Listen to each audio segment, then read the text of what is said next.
Have you ever felt the ground slip from under you, only to discover that the most powerful thing you have left is the strength to stand on your own? This is the story of betrayal, but it's also a story of reclaiming your life. I once thought my marriage was perfect, full of dreams, shared goals, and promises of forever. But when my husband Spencer was supposed to be with me on our anniversary, he was halfway across the world with another woman. What followed wasn't just the unraveling of a marriage, but the discovery of a strength I didn't know I had. Let me take you through the night everything changed, and how I began to rebuild my life from the pieces he left behind. My husband is in Dubai with his girlfriend while I'm sitting alone at our anniversary dinner. He texted me saying it was a family emergency. What he doesn't know is that I'm the one who funded his trip, and the private investigator is sending me proof of his emergency. Tomorrow his lies will unravel as I serve him divorce papers. My fingers trembled as I opened the text message that would shatter our anniversary dinner plans. The Olive Garden booth felt suddenly too large, the empty seat across from me screaming Spencer's absence louder than any words could. "Away for a family emergency, so sorry, honey. We'll make it up to you." I set my phone face down on the table, the screen's glow fading to black like the last embers of what I'd once believed was a solid marriage. The breadbasket remained untouched between us, between me and the ghost of my husband, who was supposedly rushing to his brother's side in Chicago. I knew better. Before we begin, I want to take a moment to thank each of you for joining me for this story of betrayal and resilience. If you're drawn to tales of women finding their strength in life's most devastating moments, consider subscribing. It's completely free and helps us share more stories of transformation, like Sophia's. Now, let's join her at that fateful anniversary dinner where everything changed. The waitress approached with a practiced smile that faltered when she noticed I was alone. "Would you like to wait a bit longer for the other member of your party?" she asked. "No," I said, my voice steadier than I expected. "He won't be joining me tonight." I gestured to the menu. "I'll have the tour of Italy and a glass of the house red, please." She nodded with the knowing sympathy of someone who'd seen this scene play out before. "Coming right up, ma'am." As she walked away, my phone vibrated with an incoming email. The subject line made my heart leap into my throat. "Dubai confirmation urgent." My hands were rock steady now as I opened the attachment from Mike Jackson Investigations. The first photo showed Spencer, my husband of 12 years, the man whose dental school education I helped finance with countless overtime shifts. He was stepping out of an airport taxi, his arm wrapped possessively around a woman's waist, his head bent close to hers as they checked into the Burj Al Arab. The woman wasn't a stranger. Jessica Miller, the dental supply representative who brought lunch to his office staff every month. The same Jessica who'd sent me a Christmas card last year, thanking the Reynolds family for their continued business. I took a long sip of water, ice clinking against my teeth. The decision to hire Mike Jackson hadn't come easily. For 2 months, I'd lain awake beside Spencer, listening to his breathing while cataloguing the changes. Password-protected phone, new cologne, unexplained withdrawals from our joint account, the growing distance between us that no amount of home-cooked dinners or new nightgowns could bridge. "The classic signs," Mike had said during our first meeting in his modest office above the hardware store. "Doesn't mean he's having an affair, Mrs. Reynolds, but something's going on." I remembered how I flinched at his directness, this former county sheriff with kind eyes and a non-nonsense approach. I just needed to know. I told him one way or another. Writing that $2,500 check had felt like betrayal. Money pulled from my emergency fund, overtime hours at the hospital where I supervised the billing department, extra shifts I picked up, believing we were saving for a bathroom renovation. The irony wasn't lost on me. Using my hard-earned money to discover how my husband was spending his. The waitress returned with my wine, a generous pour in a stemmed glass. "Happy anniversary," she said gently, having noticed my reservation details. 13 years, I replied, raising my glass in a silent toast to the empty chair. The same restaurant where Spencer had proposed, down on one knee between the salad and entree, presenting a modest diamond that had seemed enormous to us back then. I scrolled through Mike's email, each photo more damning than the last. Spencer and Jessica entering the hotel, Spencer's hand on the small of her back, a gesture so intimate it made my stomach clench. And then the confirmation of charges, $7,500 for airline tickets to Dubai, charged to our joint Visa card, the same card I'd been making extra payments on, believing we were saving for a family trip to Disney World with my sister's kids next summer. I logged into our online banking app, the password as familiar as my own birthday. There it was, the transaction from 3 weeks ago, hidden among grocery purchases and utility bills. How had I missed it? Between covering for a co-worker's maternity leave and keeping our home running, I'd gotten sloppy with our financial oversight. Another text from Spencer lit up my phone. At Dan's apartment now. His girlfriend left him. Total mess. Talk tomorrow. I almost laughed. Dan, Spencer's brother, had called me yesterday about borrowing our lawnmower. He'd mentioned plans to attend a Cubs game downtown with friends from work. No girlfriend troubles, no emergency, just lies piling upon lies. The pasta arrived, steaming hot, a sampling of Italian favourites I typically share with Spencer. The waitress hesitated, then asked, "Would you like me to bring it to go for the extra?" "No," I said. "I think I've been taking home leftovers for too long." She didn't understand my meaning but nodded politely before leaving me alone with my thoughts and Mike Jackson's evidence. I remembered his warning during our last meeting. "Mrs. Reynolds, prepare yourself.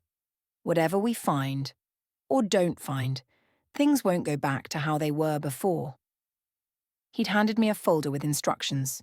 Secure important documents, open a separate bank account, change passwords on personal email accounts. Small acts of self-protection that had felt premature then, but now seemed woefully inadequate.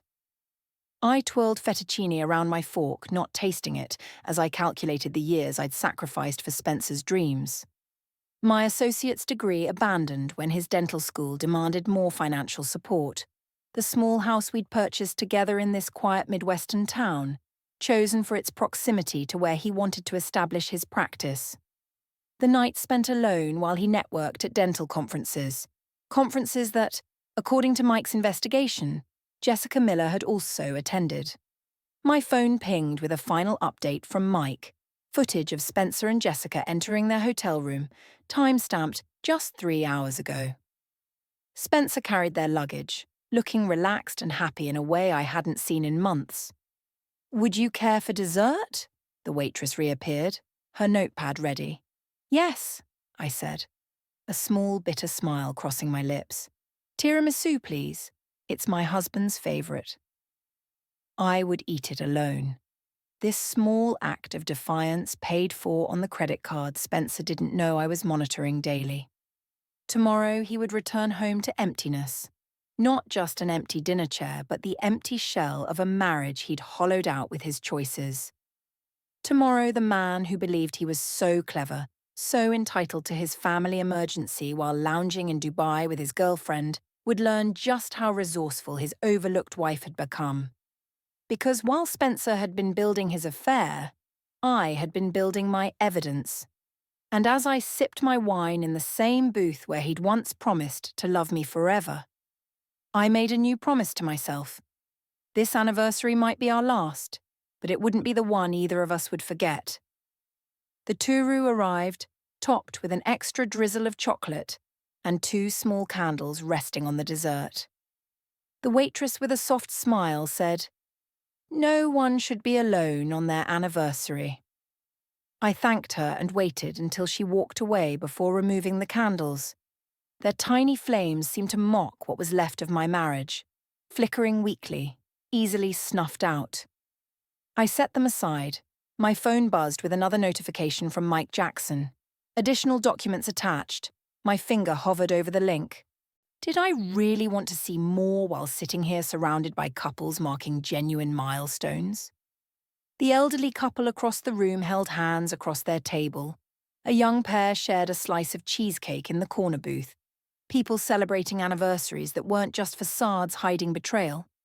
I tapped the attachment anyway, the screen filled with hotel receipts from the Burj Al Arab, $1,200 per night for their 5-night stay in a deluxe suite with ocean views. The reservation had been made 3 months ago, long before Spencer's supposed emergency materialized. The confirmation had been sent to Spencer's personal Gmail account. Not the one we shared for family matters, but one I discovered while using his laptop to print out tax forms. My stomach churned. The pasta I had barely touched now seemed impossible to finish. Another document appeared. A dinner reservation at Al Montaha, a luxurious restaurant 200 meters above the Arabian Gulf. A special note read, "Anniversary celebration. Please arrange champagne upon arrival." Their anniversary. My fork clattered against my plate. I scrolled further to find a receipt for a diamond pendant from Tiffany & Company. $4,850 charged to our joint American Express card last month when Spencer had claimed he needed to replace expensive equipment for his practice.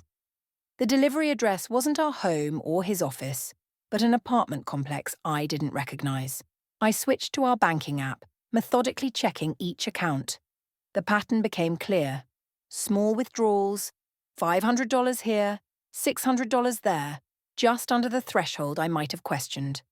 All this money, I thought, was being funneled toward his affair. "How's everything tasting?" The waitress reappeared, her gaze falling on my untouched food. "It's perfect," I lied, forcing a smile. "Just saving it." She hesitated, then added, "Your husband is missing a wonderful evening." "Yes," I agreed, managing a smile. "He certainly is." When she left, I returned to Mike's email. His message was simple. "Mrs. Reynolds, there's more. Call when you're ready to discuss next steps." Another text from Spencer chimed in. "Dan's really struggling, might need to stay overnight. Don't wait up." The audacity of it stole my breath. While he dined with Jessica, overlooking the Dubai skyline, he expected me to believe he was consoling his brother in Chicago. The brother, whose social media feed I could now see from my phone, was posting pictures from Wrigley Field with his friends. "Everything all right with your meal?" A manager approached, concern written on his face as he gestured toward my cooling food. "It's fine," I reassured him. "Just received some unexpected news." He raised an eyebrow, and for a moment his professional smile faltered. "Actually," I said, before I could stop myself, "I just discovered my husband isn't in Chicago for a family emergency. He's in Dubai with another woman." The words hung there, raw and unfiltered. The manager's expression shifted, genuine sympathy flooding his face. "I'm so sorry," he said quietly. "Would you like something stronger than house wine on us?" I almost declined, but then reconsidered. "Scotch? Neat. Something expensive." While waiting for the drink, I scrolled through the rest of Mike's findings. Airline confirmation emails showing adjoining seats, a car service reservation from the Dubai airport, Jessica's Instagram set to private but accessible to Mike, showing filtered photos of exotic meals but no images of Spencer. The scotch arrived. "Malanaten," the manager said. "One of our finest." The amber liquid caught the light as I took a sip, the burn sliding down my throat, warming my veins. A strange calm settled over me. The initial shock faded, replaced by something colder and more focused. I pulled out a small notebook from my purse and began making calculations. The Disney World trip we would never take. $4,000. My overtime shifts since January. 212 hours. The money Spencer had diverted this year alone, approximately $32,000. The value of the 12 years I had invested in our marriage, incalculable. I opened my email and composed a message to Mike Jackson. "I've seen enough. Let's discuss next steps tomorrow at 10 a.m. Thank you for your thoroughness." The manager returned with a small box. "Your meal to go," he said quietly. "And we've added a few extra breadsticks." He lowered his voice. "My sister went through something similar last year." It gets better. I nodded, unsure if I believed him but appreciating the gesture. Outside, the parking lot was dark, save for the security lights casting pools of light on patches of asphalt. I climbed into my Honda Civic, practical, reliable, bought when Spencer insisted we couldn't afford anything nicer, even though his BMW sat in our garage. I checked our credit card accounts one more time, downloading the statements to my phone. Evidence. Ammunition. Each receipt a bullet in the chamber of what would soon become my Declaration of Independence. Spencer's final text of the night arrived as I started the car. Love you. Promise to make this up to you soon. I didn't respond. Instead, I placed my phone on the passenger seat, the seat where Spencer should have been, and drove toward our empty house. The dashboard clock read 9:17 p.m. Spencer and Jessica would be finishing their anniversary champagne, unaware that every charge, every reservation, every moment of their celebration was being catalogued by the woman who had made it all possible. By tomorrow, I would be ready to turn evidence into action. I pulled into our driveway at 10:03 p.m. The modest three-bedroom ranch house sat dark, save for the porch light I had left on. Our neighbour's dog barked a greeting as I gathered my purse and the takeout container, the smell of garlic bread lingering in the car. Inside, the silence felt different tonight. Not the comfortable quiet of a shared life, but the hollow emptiness of betrayal. I kicked off my heels and made a pot of coffee instead of pouring the glass of wine I desperately wanted. I needed clarity, not comfort. The kitchen table, where we had always organised our finances, became my battlefield. I spread out my laptop, a folder of printed bank statements I'd been collecting, and a legal pad for notes. The coffee maker gurgled in the background as I logged into our online banking accounts. What I had seen at the restaurant was just the surface. With our entire financial history laid out before me, the pattern was unmistakable. For the past 8 months, Spencer had been making regular transfers from our joint savings account to an account I didn't recognise. Nearly $42,000 had disappeared, money we had been saving for a kitchen renovation and eventually a family. My hand trembled as I reached for my coffee mug, and memories flooded back, memories of the sacrifices that had funded our account. The double shifts I worked on Thanksgiving and Christmas the previous year when the hospital was understaffed. Turning down my parents' invitation to their anniversary celebration in Ohio because we couldn't afford the trip at that time. The overtime hours that drained me, but gave me a sense of pride. We were building something together, I thought. I opened another folder. This one held Mike Jackson's investigation report. The Dubai trip wasn't an isolated event. Spencer had taken Jessica to San Diego in January for a dental seminar, Nashville in March for a practice management conference, and Miami in June. Continuing education expenses, each one charged to the practice credit card that I had co-signed for when we first started. Back when Spencer's student loans had wrecked his credit score and the bank required my signature as a guarantee.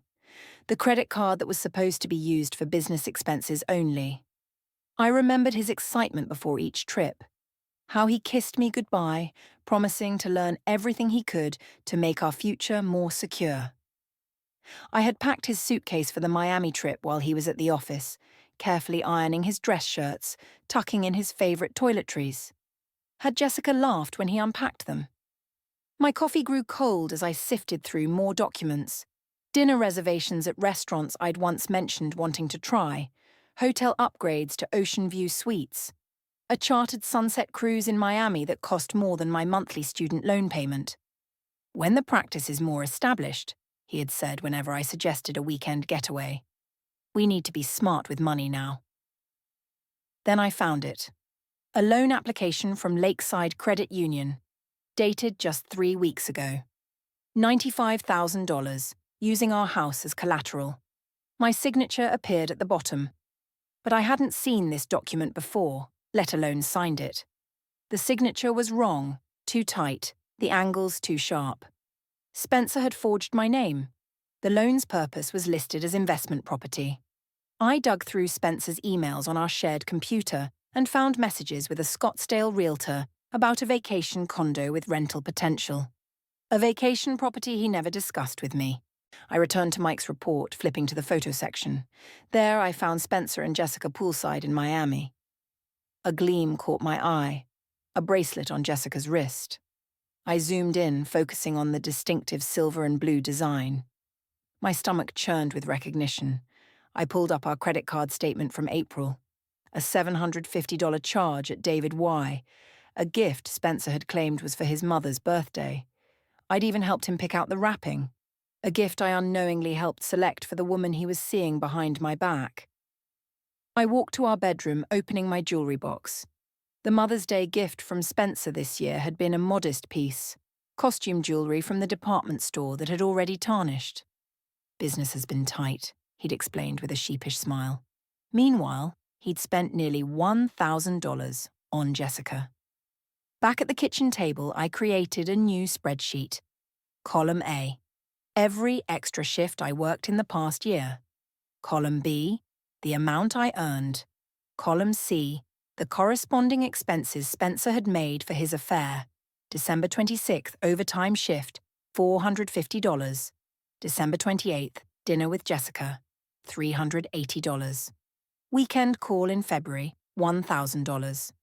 Upgraded hotel suite in Nashville, $950. Easter weekend double shift, $850. David Y. bracelet, $750. The correlation was uncanny. Each sacrifice I made directly funded his betrayal.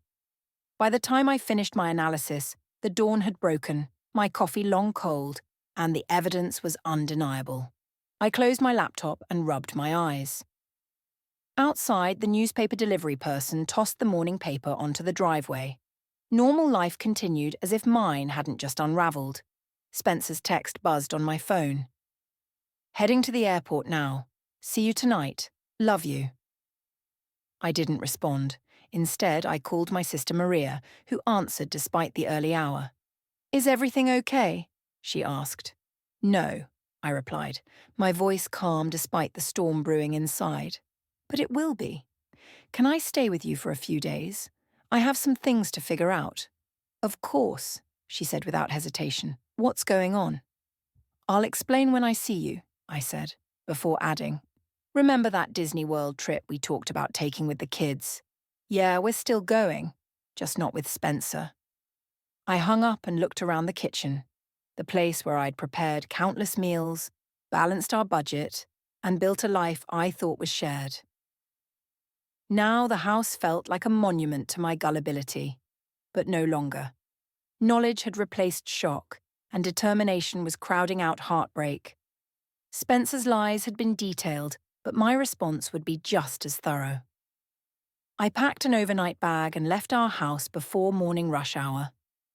Spencer wouldn't be back until evening, giving me plenty of time to put my plan into motion. My first stop wasn't my sister's, but a small brick building on Main Street. Gunderson's Hardware occupied the ground floor, with 3 professional offices above it.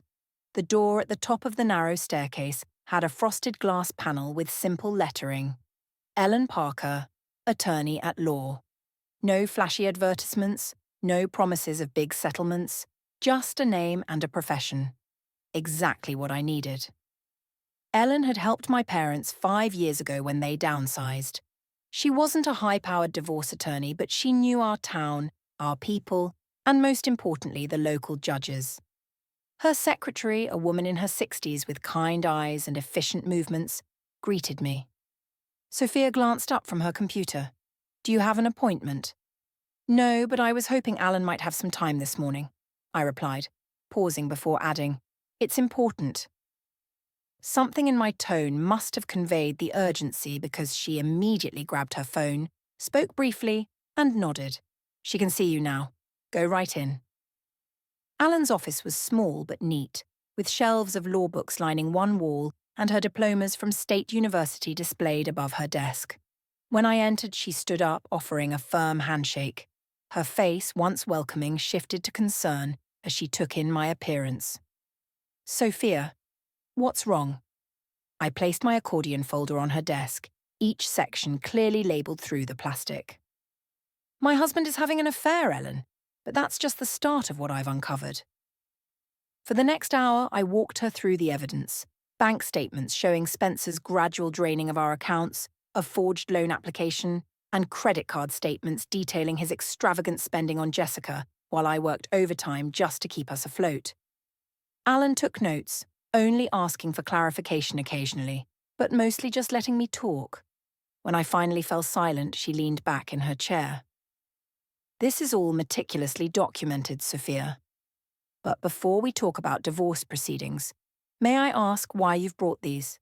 She pointed to a section of the folder labelled Dental Practice Finances. I think Spencer's fraud goes beyond our marriage, I said. I opened the folder to reveal printouts from the practice management software. These were reports I had accessed using the administrator password I set up years ago when we bought the system. I think he's committing insurance fraud, I added. Ellen raised an eyebrow, intrigued, as I walked her through what I'd found.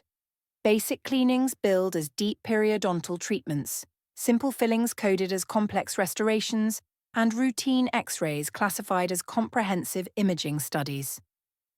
I had noticed the discrepancies the night before while reviewing our finances.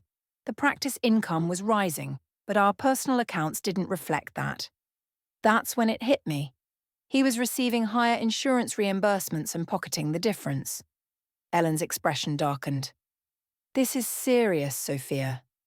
This goes well beyond divorce. I know, I said, my voice steady even though my stomach churned. That's why I'm here. I need to protect myself before it all falls apart. Ellen nodded. We need to file emergency motions immediately, separate your assets, secure your home, and document everything before Spencer comes back. She picked up her phone. I'm calling Judge Matthews. We can have temporary orders by this afternoon. While Ellen made the necessary arrangements, I dialed Denise Williams, the receptionist at Spencer's practice since the beginning. Denise was the one I had personally wrapped Christmas bonuses for, bought Girl Scout cookies from, and attended her mother's funeral 3 years ago. Sophia, is everything okay? Denise's concern was evident even over the phone. I need to ask you something. It's important, and I need you to be honest with me. There was a pause on the line. This is about Spencer and Jessica, isn't it? My breath caught. You knew? Not at first, Denise said slowly. But then he started asking me to keep 2 scheduling books, one for the actual appointments and another for insurance. The confirmations stung even though I already knew. Denise, I need your help. Spencer's been manipulating billing codes and... She interrupted, her voice dropping to a whisper. He said it was standard practice, but it didn't feel right. That's why I've been keeping copies of the original treatment notes. Do you have evidence? Yes. I was afraid one day someone would come asking questions, and I didn't want to be the one blamed.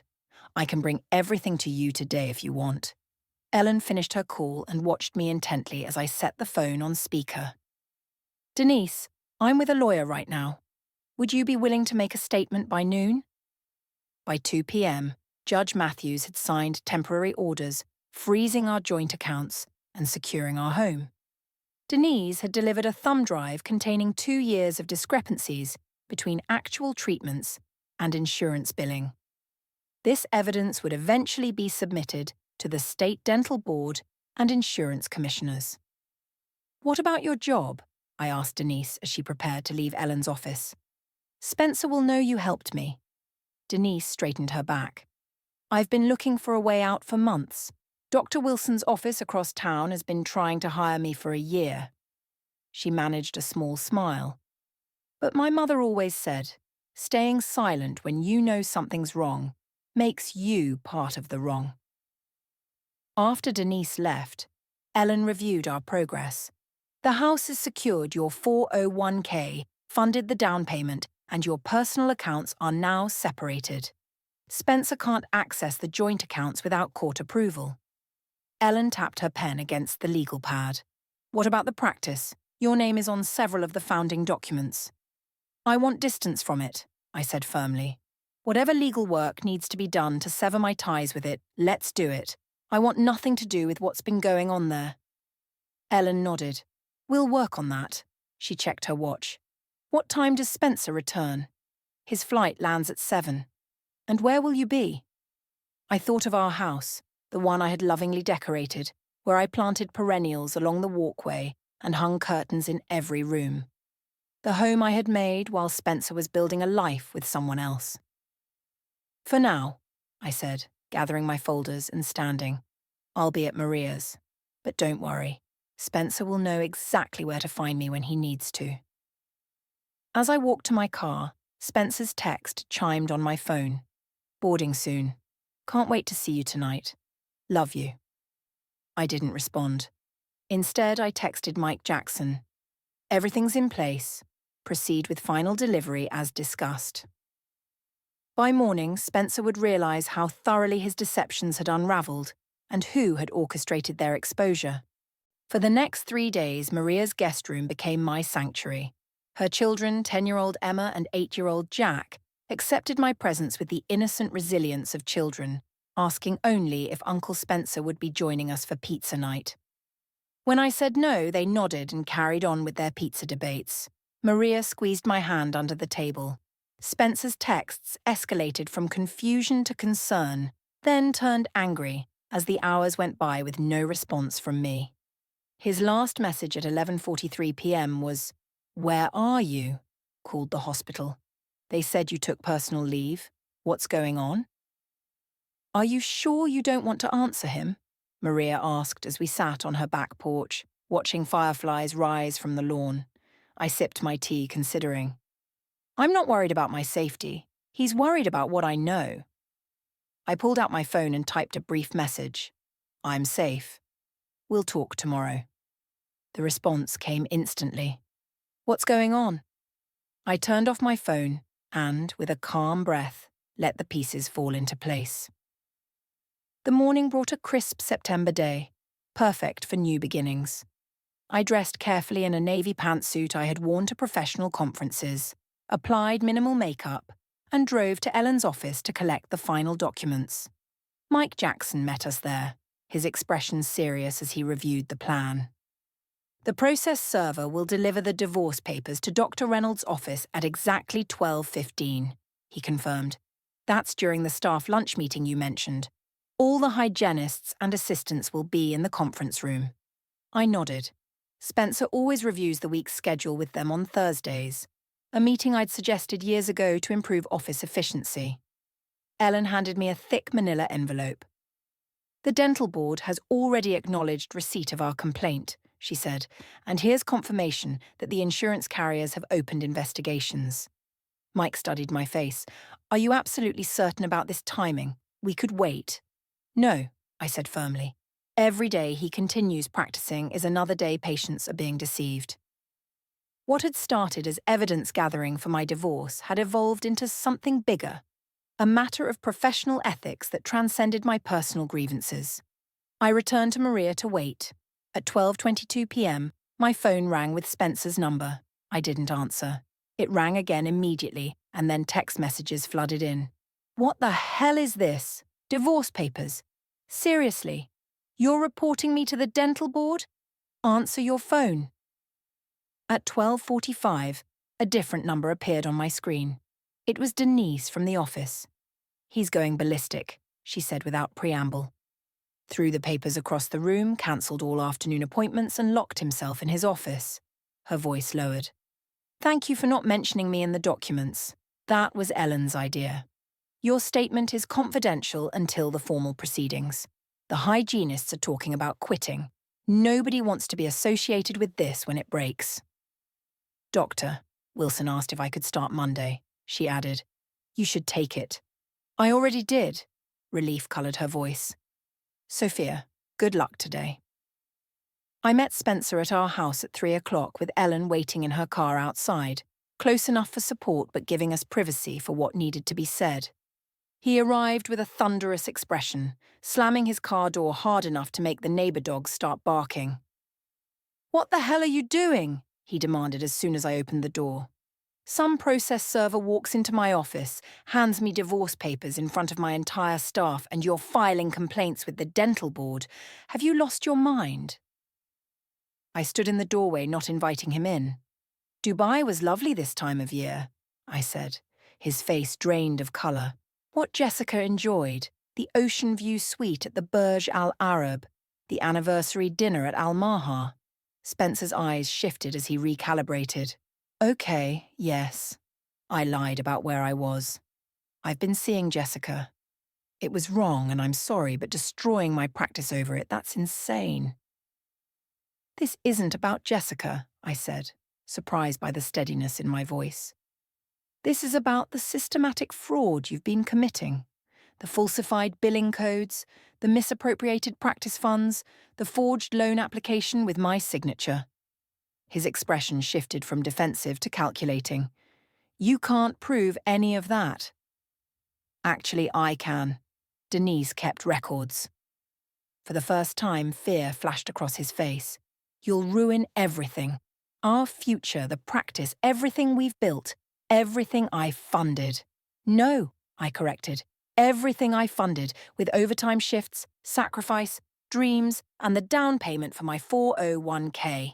The future you were building with Jessica while I worked 60-hour weeks. The fight seemed to drain from him. What do you want? The divorce terms are in the papers. I get the house. My money paid for it anyway. You keep the practice and its liabilities. We divide the remaining assets equally, minus what you've already diverted. Ellen has the numbers and the dental board. That's between you and them now. He stared at me as though seeing me for the first time. I never thought you'd do something like this. That was your mistake, I said simply. You never really thought about me at all. 6 months later, I sat in a classroom at the community college, listening to a lecture on healthcare management systems. My laptop displayed a carefully organised spreadsheet, so different from the chaotic ones that had documented Spencer's betrayal. This one tracked my degree progress. 15 credits completed, 25 to go. The divorce had finalised with surprising speed. Spencer, facing investigations from the dental board, and 3 insurance carriers, had been eager to settle. I kept the house and received a fair division of our assets. More importantly, I kept my dignity. Ellen helped me file the paperwork to legally restore my maiden name, Sophia Carter. At first, it felt strange on official documents, like trying on clothes that no longer fit. But with each form I signed, each piece of mail addressed to Miss Carter, I reclaimed another piece of myself. The hospital had been surprisingly supportive when the story broke in our small community, as such stories inevitably do. My supervisor had called me into his office. I'd braced for embarrassment or pity, but instead received an unexpected opportunity. We're creating a new compliance position in billing, he explained. Someone with both administrative experience and an understanding of medical coding ethics. Given recent events, I thought you might be uniquely qualified. The promotion came with a modest salary increase and a flexible schedule that accommodated my night classes. 1 year to the day after that fateful anniversary dinner, I hosted a small gathering at my house. No longer our house, but truly mine. The kitchen had been painted a soft sage green, replacing the sterile white Spencer had preferred. The backyard featured a fire pit where Maria's kids toasted marshmallows while adults circled with glasses of wine. Denise arrived with Dr. Wilson, their professional relationship having evolved into something more personal. My parents drove in from Ohio, my mom bringing her famous apple pie. Neighbours I'd reconnected with after years of Spencer's subtle social isolation brought side dishes and warm hugs. Ellen arrived last, carrying an envelope along with her potluck contribution. This came to my office today, she said, handing it to me. Thought you'd want to see it right away. Inside was official notification that Spencer had been suspended from all major insurance networks following the investigation's findings. Not a victory I sought for vengeance, but justice for the patients who had trusted him with their care. As twilight settled over the gathering, Maria clinked her glass for attention. A toast, she announced, to my sister, who reminded us all that 42 isn't too late for a fresh start. Glasses raced around the circle. Friends who had weathered the storm with me, colleagues who had seen my resilience, family who had never doubted my strength. To new beginnings, I added, my gaze catching on the acceptance letter to the Healthcare Administration Master's Programme that sat on my counter, my next step forward. As stars appeared in the darkening sky, I realised the anniversary that had begun with betrayal had transformed into something unexpected. Not an ending, but a threshold. Not a loss, but a reclamation. The greatest gift, after all, had been the chance to rediscover myself.